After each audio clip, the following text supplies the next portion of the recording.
Boa noite, irmãos.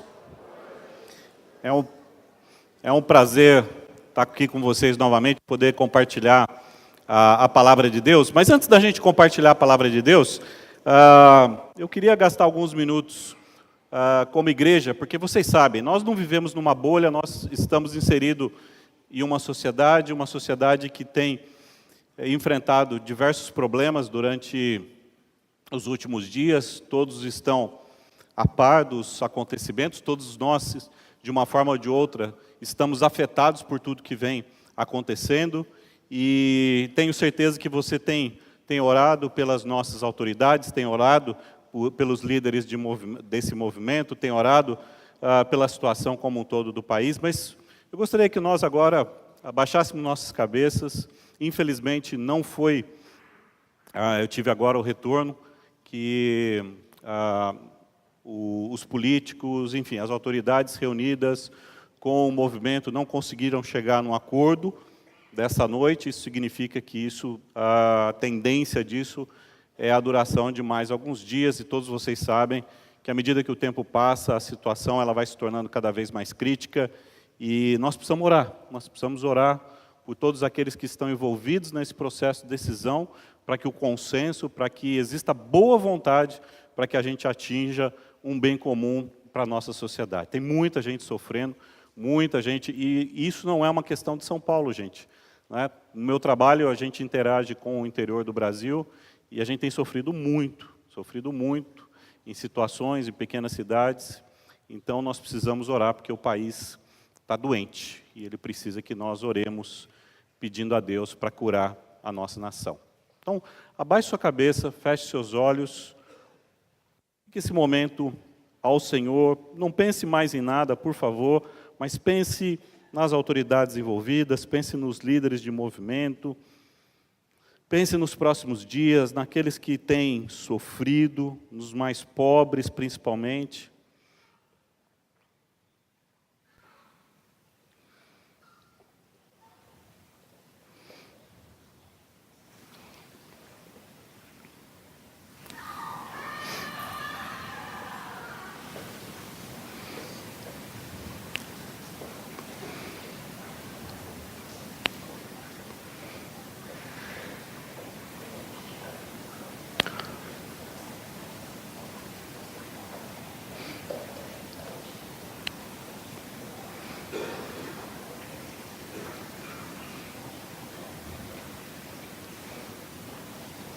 Senhor Deus, nós queremos diante de Ti levantar um clamor pela nossa nação, Senhor Deus. Nossa nação está enferma e muitos têm sofrido com essa situação, Senhor Deus.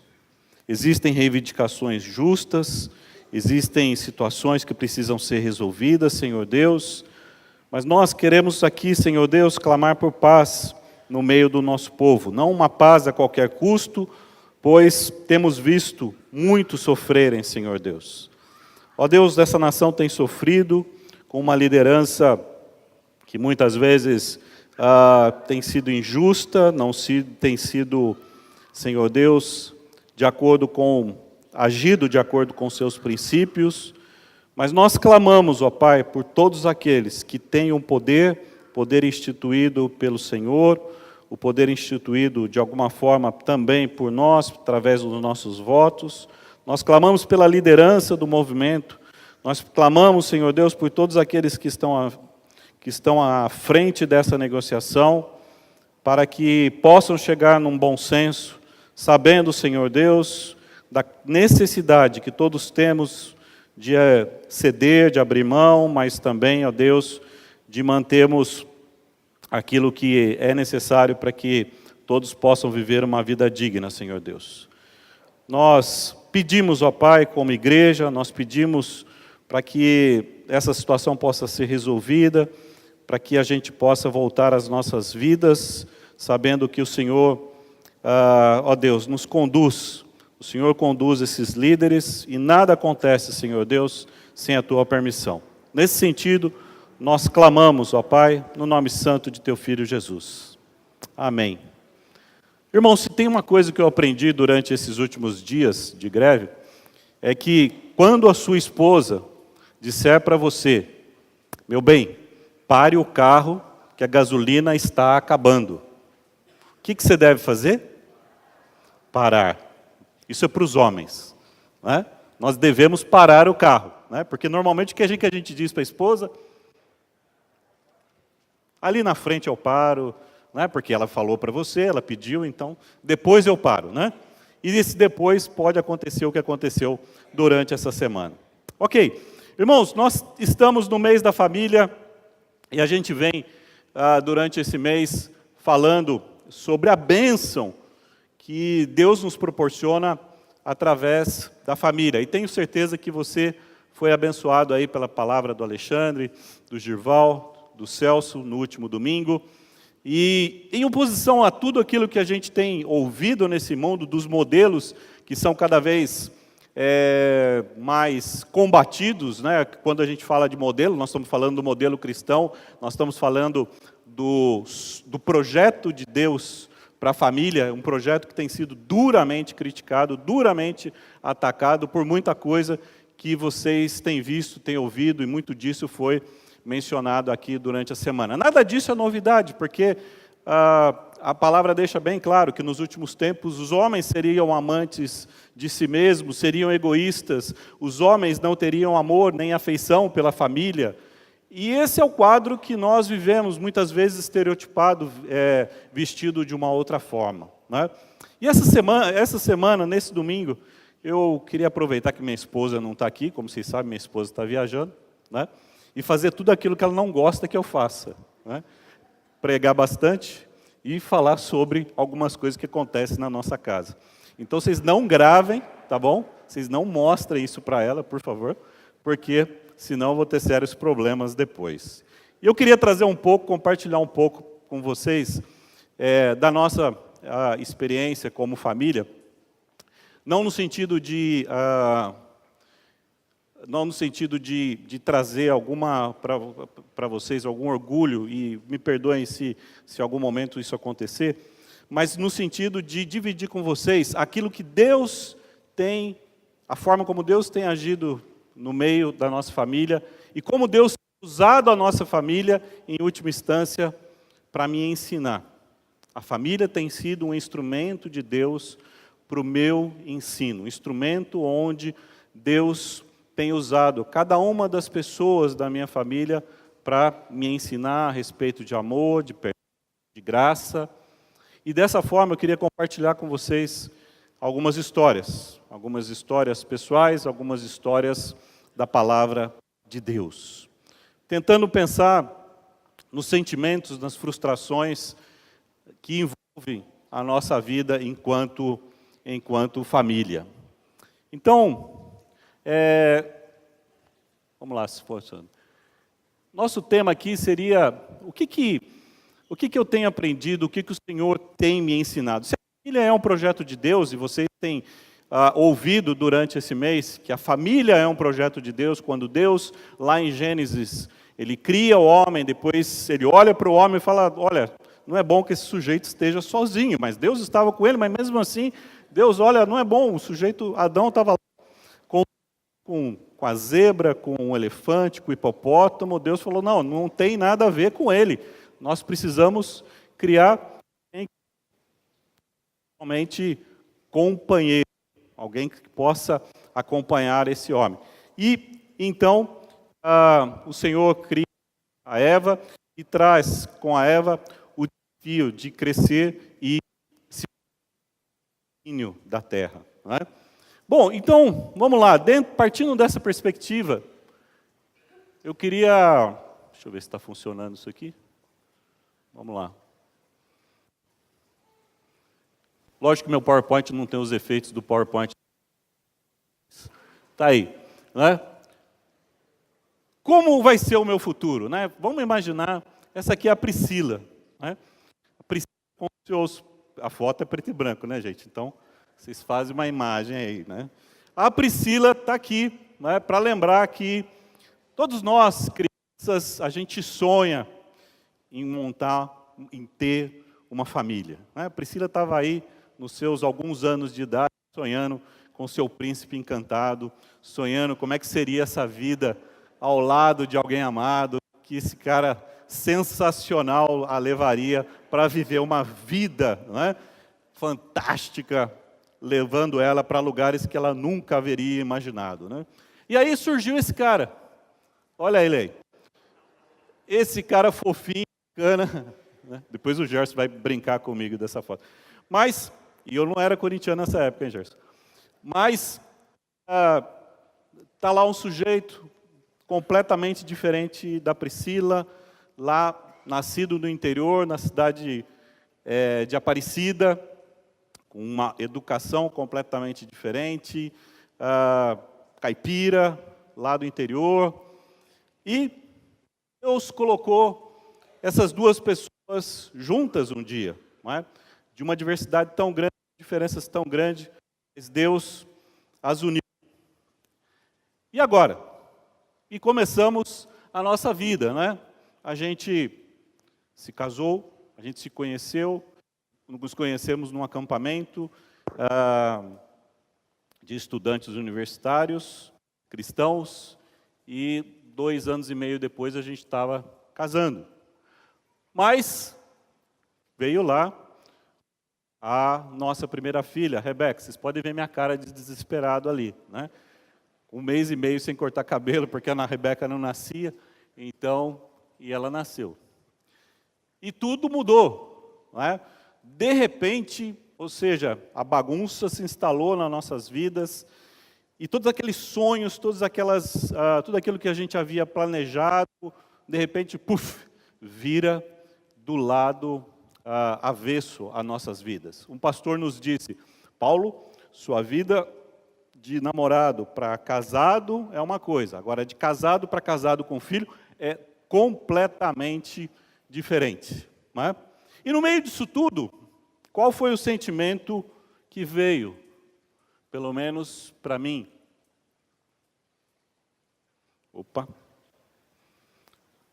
Medo. Medos, incertezas, como é que vai ser a minha vida daqui para frente. E essa primeira história, esse primeiro exemplo, eu queria dedicar especialmente aos jovens. A vocês, jovens, a vocês, casais, recém-casados, a vocês, casais, filhos pequenos. Não tem como, gente, não sentir medo, não se sentir inseguro diante dessa situação. Mas parece que nós vivemos um tempo que isso tem sido, vamos dizer assim, exacerbado. Não é? Se vocês pararem para olhar os números, vocês vão ver que pela primeira vez na história, os casais, eles têm uma taxa de fertilidade no Brasil abaixo de 2. Nós estamos agora com 1,8. 1,8 é o número que nós já estamos começando a ir para o lado dos países europeus, que tem 1,5, alguns países inclusive 1,2. Quer dizer, um casal, ele não consegue gerar 2 pessoas, ele gera 1,8 pessoas. Isso significa, como esse número vem diminuindo, ao longo do tempo você vai diminuir a população. E nós temos um quadro surpreendente no Brasil. Pela primeira vez na história, podemos chegar por volta de 2030, tendo uma população completamente envelhecida, com um número de jovens, crianças, adolescentes, menor do que os mais velhos, acima de 40 anos. Por quê? Porque as famílias têm optado por serem menores. E é interessante, porque quando você conversa com os casais, né, o que você ouve? Nós precisamos esperar. Por que você precisa esperar? Não, porque nós temos outros planos. Nós queremos viajar, nós queremos fazer curso, nós queremos fazer isso, nós queremos fazer aquilo. Depois da gente fazer tudo isso, aí talvez a gente tenha um filho. Só que esse tudo isso demora 5 a 10 anos. E aí o casal vai ter um filho um pouco mais velho. E, em função disso, evidentemente, a quantidade se limita. Também por quê? Porque existem outros interesses. Não, eu quero dar educação para o meu filho, educação é cara. Então, se eu tiver 2 filhos, se eu tiver 3 filhos, eu não vou ter condições de fazer isso. Imagine se a sua avó pensasse isso. Imagina se a sua bisavó pensasse da mesma forma. Talvez você não estaria aqui hoje, certo? Interessante que, de uma certa forma, gente, o que a gente tem ouvido, e cada vez a gente convive mais com casais que não têm filho, que vivem para si mesmo, que têm a sua própria agenda, não é? E de uma forma, muitas vezes, isso acaba tornando o relacionamento mais complicado, porque ele é mais egoísta, né? Porque não tem série de Netflix para você assistir, porque, né, você não tem programação para te entreter a todo tempo. E o casal começa a chegar e ter problemas. Enfim, o plano de Deus era para que a gente se multiplicasse, para que a gente, enfim, criasse uma família. Mas o medo, aliado a receios, aliado a egoísmo, aliado a essa sociedade que a gente vive agora, onde você precisa ter tudo planejado para que você possa, então, ter uma família. Com isso, os casamentos são postergados, famílias, os planos de família são postergados. Não quero interferir naquilo que você pensa, eu quero que você medite sobre aquilo que você tem pensado à luz da palavra de Deus, né? E pensando na palavra de Deus, né, abra sua Bíblia lá em Mateus, capítulo 1. Gente, vamos pensar o seguinte, um casal jovem,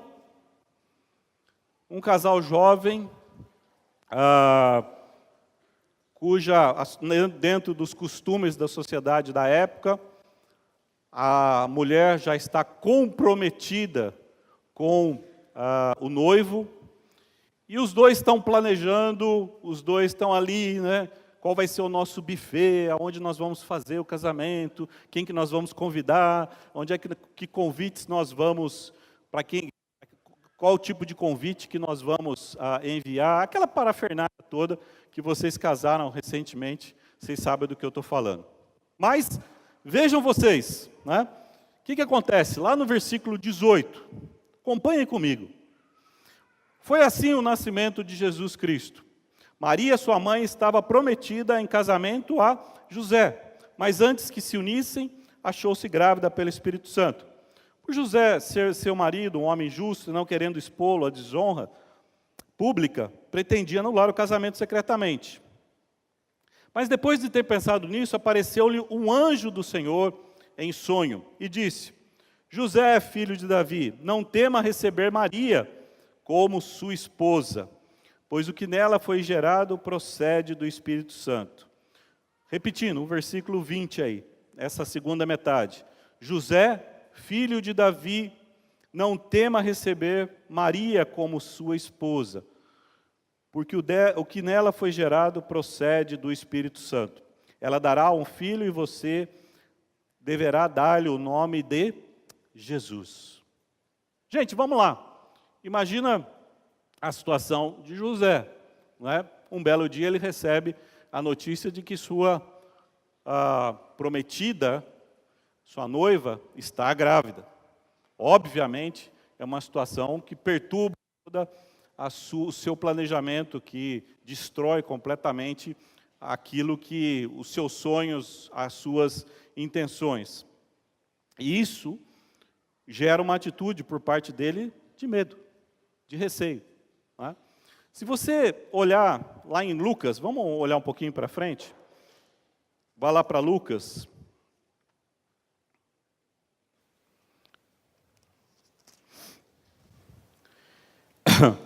E você, lá em Lucas, lá no capítulo 1,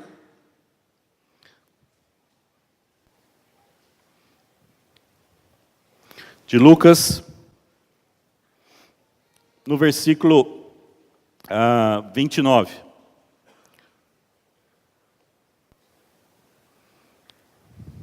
Maria ficou perturbada com essas palavras. O anjo, aproximando-se dela, no versículo 28, alegra-se, agraciado, o Senhor está com você. Aí no versículo 29, Maria ficou perturbada com essas palavras, pensou no que poderia significar a saudação.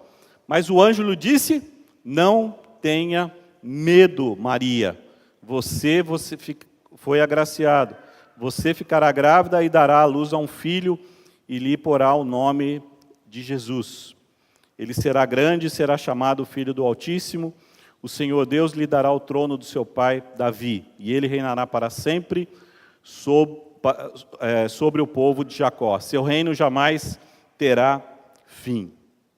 Voltando aqui para o capítulo 1 de Mateus, Maria também reagiu com temor. Isso é normal, gente.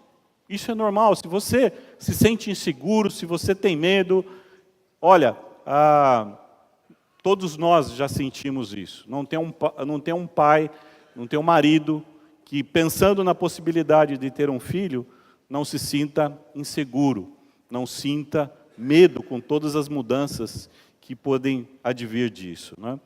Indo de novo para o texto de Mateus capítulo 1, como é que José lida com isso? Como é que José reage a essa situação? Ele é chamado para assumir o casamento. Aí no versículo 22 diz o seguinte: tudo isso aconteceu para que se cumprisse o que o Senhor dissera pelo profeta. A virgem ficará grávida e dará à luz a um filho, e o chamarão Emanuel, que significa Deus conosco. Ao acordar, José fez o que o anjo do Senhor lhe tinha ordenado e recebeu Maria como sua esposa.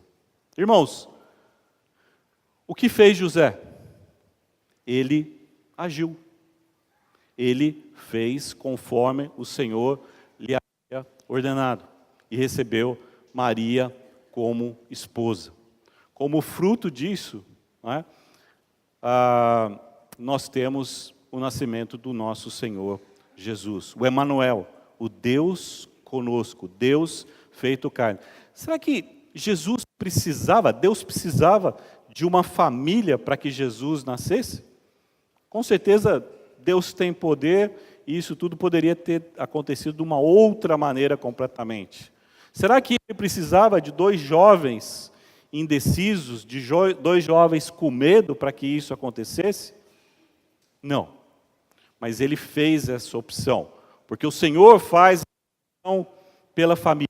E José e Maria iriam ter sua vida completamente transformadas pela presença de Deus, do Emanuel, do Deus conosco. A questão é que muitas vezes, não é? E eu divido isso com vocês, porque na reação do medo, muitas vezes eu reajo dessa forma. Por exemplo, eu tenho medo desgraçado de voar de avião. Eu não gosto de voar de avião. Eu tive um problema no passado, que eu já contei aqui para vocês. E o que eu faço? Eu evito ao máximo viajar de avião. Se tem uma viagem, eu fico postergando, tal, né?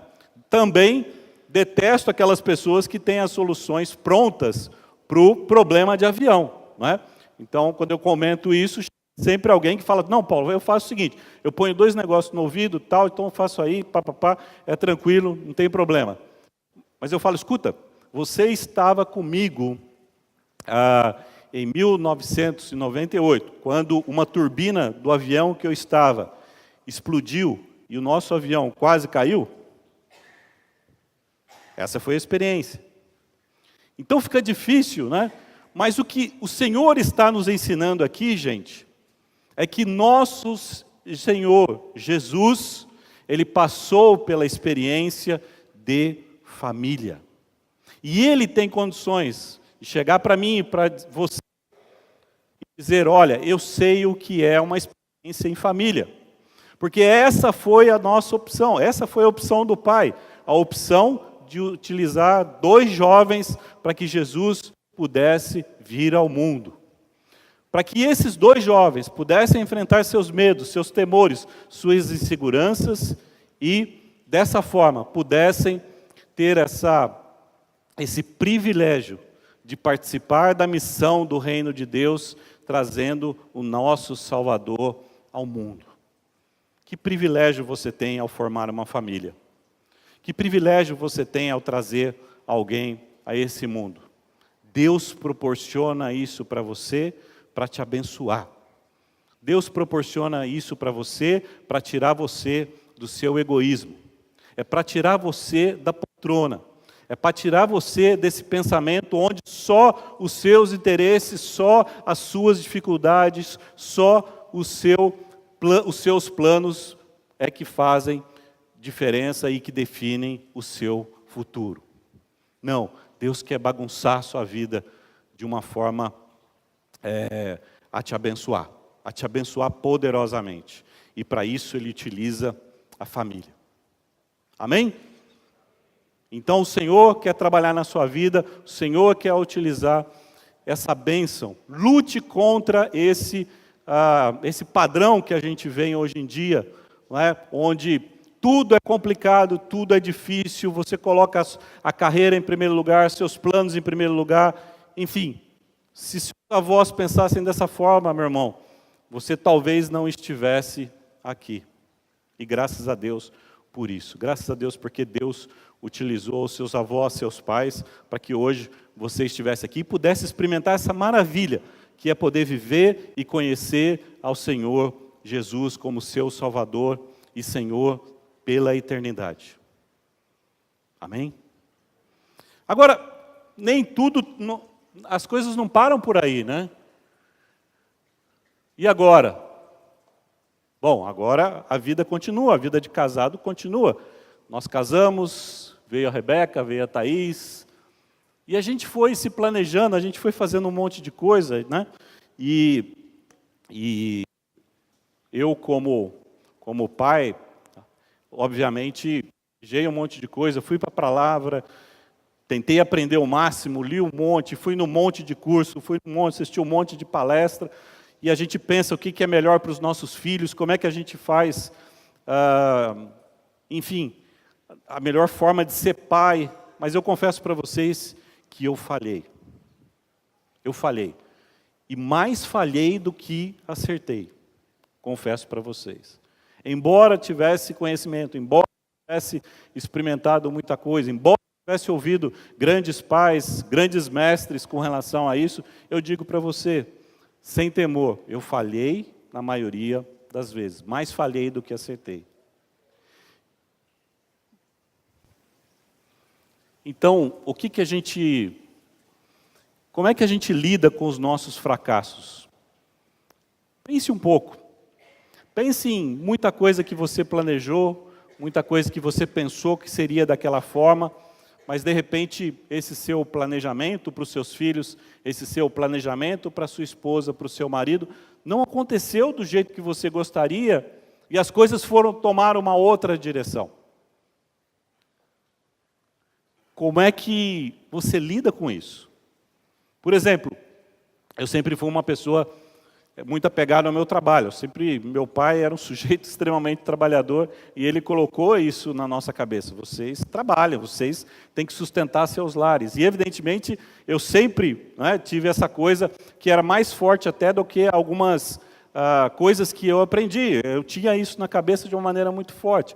Só que isso me levou a umas situações que, quando um belo dia eu acordei, eu percebi, olhando algumas fotos em que minha esposa mostrava para mim, eu falei, nossa, aonde eu estava aqui? Nossa, eu não me lembro desse momento, e a foto estava lá, que nem aquele filme do clique, eu estava lá na foto, mas eu não me lembro daquilo. Por que isso acontece?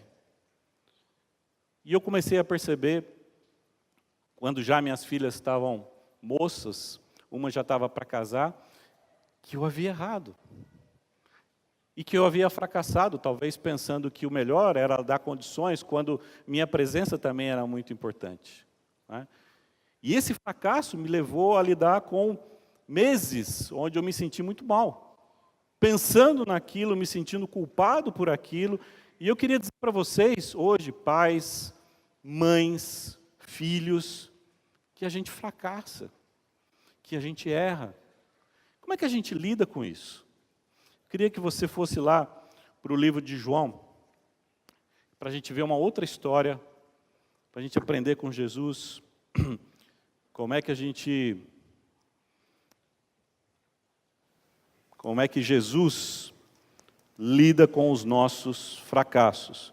A história todo mundo conhece, lá no capítulo 2. Tá? De novo, nós temos Jesus em um casamento.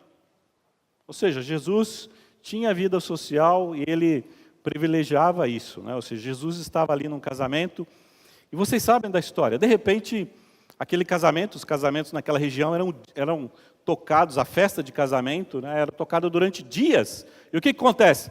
Acaba o vinho. E todo mundo fica ali, um olhando para a cara do outro, e agora, como é que faz? Acabou o vinho. Vamos lá. Olha aí, no capítulo 2, versículo 3. Tendo acabado o vinho, a mãe de Jesus lhe disse, eles não têm mais vinho. Respondeu Jesus, que temos nós em comum, mulher? A minha hora ainda não chegou. Sua mãe disse aos serviçais, façam tudo o que ele lhes mandar. Façam tudo o que ele lhes mandar. Gente, o fracasso não é definitivo. Havia um planejamento para esse casamento, havia se comprado o vinho, havia se calculado, e de repente esse vinho acabou. E aí como é que você faz? Como é que o noivo lida com isso, né? A vergonha pública, a vergonha diante da família, de todos, né? Com aquela situação, quando o planejamento falhou. Como é que Jesus lida com isso? Todos nós fracassamos. A questão é como a gente lida com isso. Será que existe cura? Será que existe uma outra oportunidade? Será que existe, enfim, trazer a alegria de volta para aquela situação em que o vinho se acabou? E no fracasso, vem essa situação onde, além da culpa, a gente sente aquele desespero de, olha, a alegria se foi. Como é que a gente traz a alegria de volta? Como é que a gente traz cura para essa situação? Olha o que Jesus responde. Ali perto, versículo 6, havia 6 potes de pedra do tipo usado pelos judeus para as purificações cerimoniais. Em cada pote cabiam entre 80 e 120 litros. Disse Jesus aos serviçais, encham os potes com água. E os encheram até a borda. Então lhes disse, agora levem para o encarregado da festa. E vocês sabem da história. Assim que o encarregado provou a água, que fora transformada em vinho, ele disse para o noivo, todos servem primeiro o melhor vinho, e depois que os convidados já beberam bastante, o vinho inferior. Mas você guardou o melhor até agora. Irmãos, o fracasso não é definitivo na vida com o nosso Senhor. O Senhor tem a capacidade de trazer o vinho melhor, a alegria maior, para o momento em que Ele age dentro da situação. Aqui havia uma situação onde Jesus simplesmente poderia agir de uma forma, bom, vamos calcular aí, chama o noivo lá, vamos perguntar para o noivo, traz os seus cálculos aí, eu quero ver aonde que você errou. Ah, tá vendo? Olha, você errou aqui e tal, no seu próximo casamento você não erra mais aqui. Mas é assim que Jesus faz? Assim que a gente age muitas vezes quando alguém pisa na bola conosco, não é? Mas olha o que Jesus faz. Olha, não interessa, me tragam aí as talhas, encham de água e levem para a pessoa que testa o vinho e vocês... Então tem aquele milagre onde o vinho, o novo vinho, o vinho que é servido agora, é melhor do que aquele vinho que estava sendo servido. Qual a lição que a gente tira daí, irmãos? É que diante de fracassos, diante de situações em que nós não controlamos ou controlamos, não é?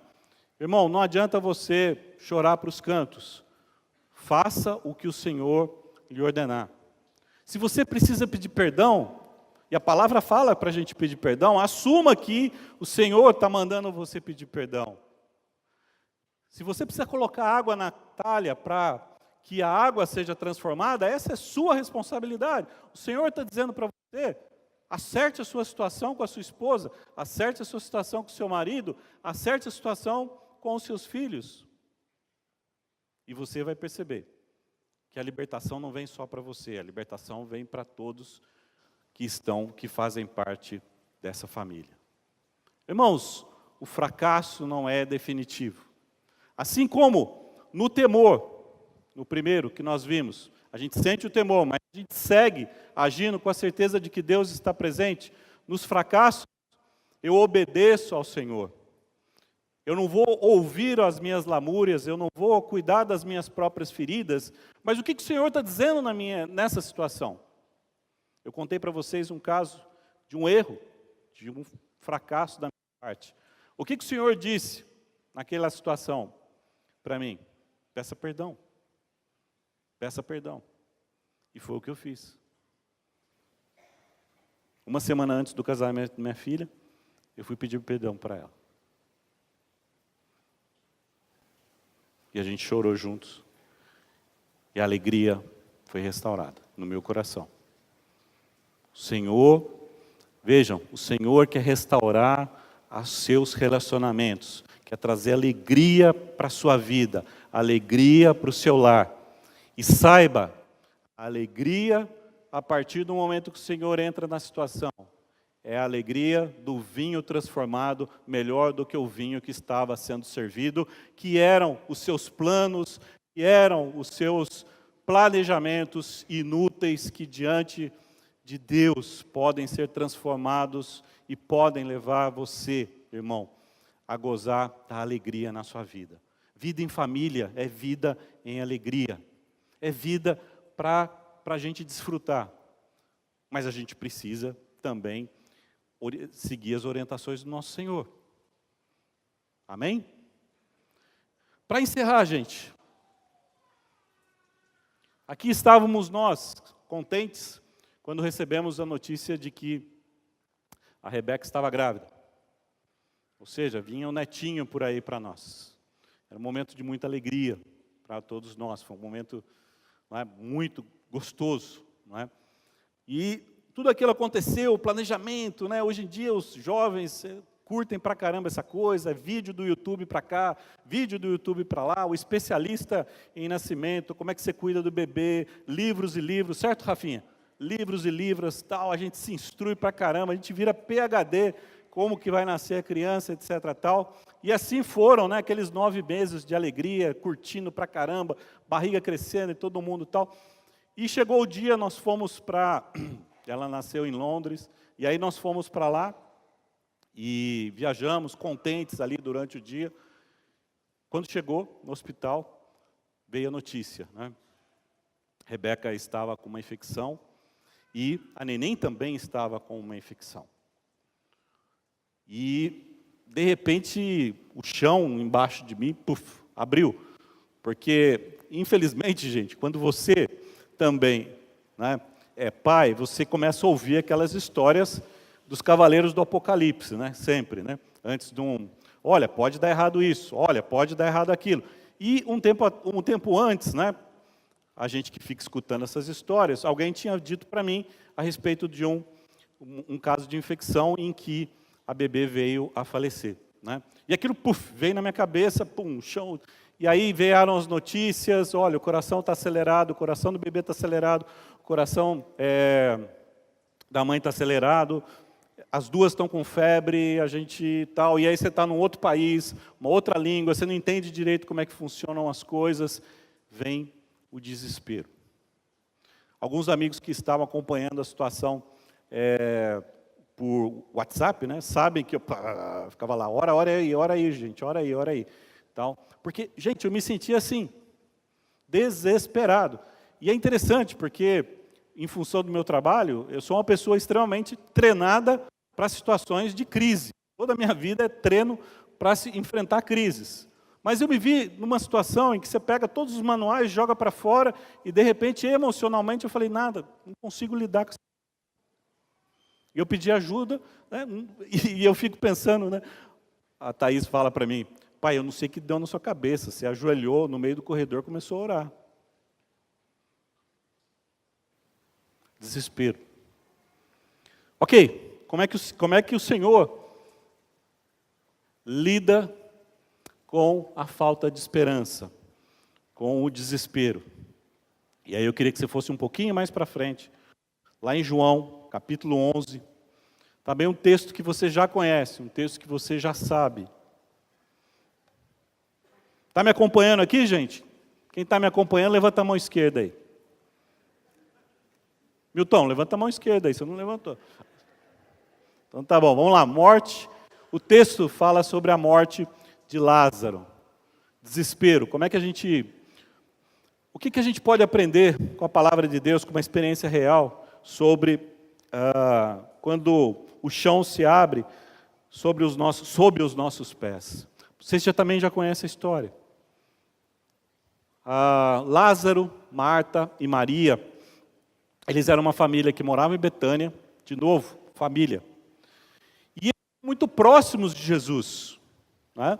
Se você for olhar um pouquinho, depois no texto para frente, você vai ver que Jesus, 6 dias antes de morrer, ele foi para Betânia e ficou na casa de Lázaro. Enfim, Jesus era muito próximo deles, né? E Lázaro fica doente, Marta e Maria mandam uma mensagem para Jesus: Jesus, Lázaro está muito doente. Jesus fala, bom, realmente essa doença é para a morte, mas Jesus não se mexe e fica ali mais um tempo. Nesse meio tempo, Lázaro morre, e aí Jesus, depois de 2 dias, tem uma viagem de mais um dia, e chega depois de 4 dias, ele chega quando as cerimônias do velório já estavam acontecendo, inclusive Lázaro já havia sido enterrado. Obviamente, gente, diante de uma situação, pense em Marta e Maria. O desespero, uma situação em que você não controla, uma situação em que você não sabe o que fazer, você pede ajuda, a ajuda não vem. O desespero nos leva ao quê? A decepção. Por que as coisas não foram resolvidas do jeito que eu gostaria que elas fossem resolvidas? Por que as coisas não aconteceram no tempo que eu gostaria que essas coisas acontecessem? Com certeza você já enfrentou diversas situações como essa. Situações em que você não tem o que fazer, você pede socorro, mas as coisas não acontecem do jeito que você gostaria que elas acontecessem, que acontecesse daquela forma. E elas estão decepcionadas. A verdade é essa. Muitas vezes a gente evita falar sobre isso. Mas eu queria perguntar para você, você está enfrentando alguma desilusão com o Senhor nessa noite? Você está perdendo a esperança por alguma situação em que você orou, você pediu, mas as coisas não aconteceram do jeito que você gostaria que acontecesse, principalmente com as pessoas mais queridas. Naquela hora no hospital eu orava e falava, Deus, mas o que nós fizemos de errado? Nós não tínhamos feito nada de errado. Vamos lá. E aí, versículo 17. Ao chegar, Jesus verificou que Lázaro já estava no sepulcro havia 4 dias.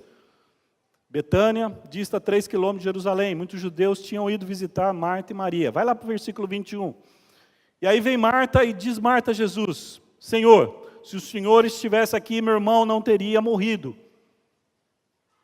É interessante como que, gente, nas Escrituras, o relacionamento com Jesus não é um relacionamento falso. Marta coloca para Jesus o que ela estava sentindo. Ela expõe exatamente o que ela estava, o que ela estava pensando daquela situação. Se o Senhor estivesse aqui, Lázaro não teria morrido. E pior, depois Maria vem e fala exatamente a mesma coisa para Jesus. Mas vejam como é que Jesus lida com a situação. Disse Jesus, o seu irmão vai ressuscitar. Jesus já deu para ela a solução do problema, o seu irmão vai ressuscitar. Mas Marta, ela entende que Jesus está falando de uma situação que vai acontecer na eternidade, depois, quando o Senhor voltar, etc. tal. Mas ela não consegue perceber que Jesus estava falando para ela, para aquela situação. E aí eles têm uma discussão teológica, né? Marta responde, eu sei que ele vai ressuscitar na ressurreição do último dia. Jesus diz para ela, Marta, olha para mim, não olha para os seus sentimentos, não olha para as suas convicções, não olha para os seus pensamentos, não olha para a sua raiva, não olha para a sua decepção, olha para mim, eu sou a ressurreição e a vida, aquele que crê em mim, ainda que morra, viverá, e quem vive e crê em mim não morrerá eternamente. Você crê nisso? E Marta responde: sim, Senhor, eu tenho crido que tu és o Cristo, Filho de Deus, que devia vir ao mundo. Eu creio no Senhor. Eu creio no Senhor. Mas não necessariamente eu tenho a convicção de que o Senhor vai resolver meu problema agora. Não acontece assim com você? Você vem para a igreja, canta legal, confessa confessa a sua fé no nosso Senhor Jesus, ora, mas parece que isso não tem nada a ver com o que está acontecendo na sua realidade agora. E continua o texto. Depois de dizer isso, ela foi para dentro, e aí Maria veio. E quando Maria vem, lá no versículo 31, quando notaram que ela se levantou depressa e saiu, os judeus que estavam confortando em casa, seguindo, supondo que ela ia ao sepulcro para ali chorar. Chegando ao lugar onde Jesus estava vendo, Maria prostrou-se aos seus pés e disse: Senhor, se o Senhor estivesse aqui, Lázaro não teria morrido. Diferente de Marta, Jesus, o que ele faz?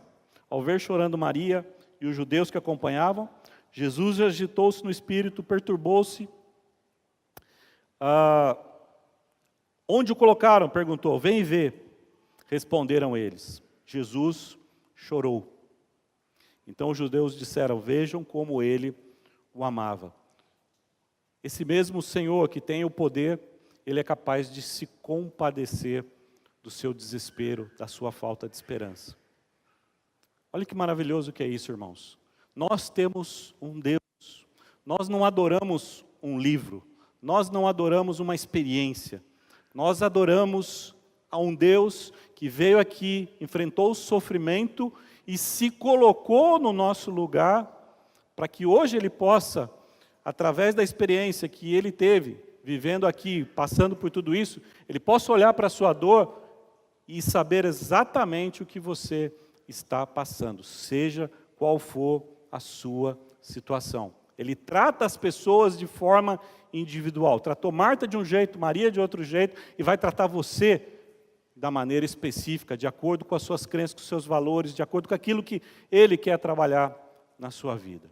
Acredite nesse Senhor.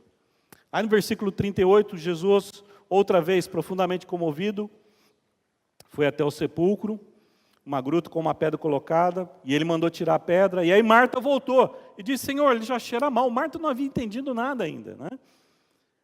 Disse-lhe Jesus: não falei que se você cresce, você veria a glória de Deus? Não falei que se você cresce, você veria a glória de Deus? Irmãos, você está desesperado, você perdeu a esperança, situação na sua casa, na sua família, com a sua esposa, com o seu marido, com seus filhos, tem te trazido desespero. Irmãos, eu queria dizer para você essa noite, se você crê no nosso Senhor Jesus Cristo, como o único capaz de estabelecer, de resolver as suas situações, você verá a glória de Deus. Você acredita nisso? Não estou falando de uma crença intelectual, não estou falando daquilo que Marta, que respondeu de acordo com o livrinho. Estou falando de experiência real. Estou falando de experiência real, que atinge a minha vida e a sua vida. Pense nisso. Portanto, irmãos, já encerrando, e depois vocês não vão falar para a Priscila que eu falei até as 9 horas. Hein? O que o Senhor tem me ensinado? Que Ele está comigo, nos meus momentos de temor, nos momentos em que eu me sinto, nos momentos em que eu não tenho coragem de seguir adiante, nos momentos em que eu tento mudar a minha agenda, aquilo que deveria fazer, no momento em que eu tento traçar meus próprios planos e não os planos de Deus, minha vida por medo e insegurança. Jovens, o Senhor está com você, e Ele te chama para a maior aventura que se pode ter nessa terra. É crer no Senhor Jesus, formando uma família, abençoando seu marido, sua esposa, seus filhos. Mas também o Senhor me ensinou que a caminhada é difícil. A gente planeja, a gente tenta fazer o melhor, a gente fracassa. tem se sentido fracassado nos seus relacionamentos, na sua casa, queria dizer para você essa noite, irmão, que o Senhor transforma a alegria da sua casa. E Ele cria um vinho que faça o que Ele tem ordenado a você. Peça perdão das situações que você precisa acertar, porque o Senhor quer renovar a talha vazia que é alegria e bênção para aquele próximo. Mas também o Senhor nos ensina que o desespero, ele vem. Você vai enfrentar situações que você não controla. A relacionamento que você cria com esses queridos, seja filhos, marido, ele é tão próximo e você vai enfrentar situações em que você vai ver o chão desaparecendo. E assim como Marta e Maria, talvez você esteja se sentindo decepcionado, sem esperança com o Senhor. Você sabe intelectualmente tudo, mas você não confia, você não acredita que Deus possa renovar o seu coração. Amém? Para encerrar, irmãos, aquele foi um dia difícil lá em Londres. As horas viraram horas e as horas não passam quando o desespero vem. Era para ser um negócio tranquilo, ia entrar no hospital num dia, sair no outro. E isso se transformou em 10 dias no hospital. Mas o Senhor foi nos ensinando naquela situação que Ele estava no controle. E eu queria dividir um vídeo com vocês agora sobre o resultado de tudo isso, para dizer para vocês que a gente pôde, como família, ver a glória de Deus.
Irmãos, é vô babão, né?